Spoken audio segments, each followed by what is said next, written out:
உங்களுக்கான இன்றைய வாக்குத்தத்தம். கர்த்தருடைய வார்த்தை உத்தமமும் அவருடைய செய்கையெல்லாம் சத்தியமுமாயிருக்கிறது. அவர் நீதியிலும் நியாயத்திலும் பிரியப்படுகிறார். பூமி கர்த்தருடைய காருண்யத்தினால் நிறைந்திருக்கிறது.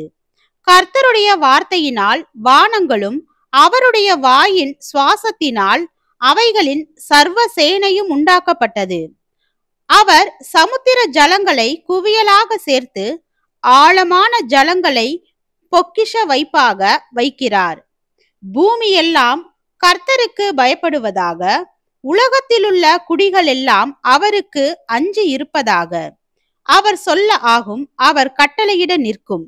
கர்த்தர் ஜாதிகளின் ஆலோசனையை விருதாவாக்கி ஜனங்களுடைய நினைவுகளை அவமாக்குகிறார். கர்த்தருடைய ஆலோசனை நித்திய காலமாகவும் அவருடைய இருதயத்தின் நினைவுகள் தலைமுறை தலைமுறையாகவும் நிற்கும். கர்த்தரை தங்களுக்கு தெய்வமாக கொண்ட ஜாதியும் அவர் தமக்கு சுதந்திரமாக தெரிந்து கொண்ட ஜனமும் பாக்கியமுள்ளது. சங்கீதம் 33 வசனம் 4 முதல் 12 வரை.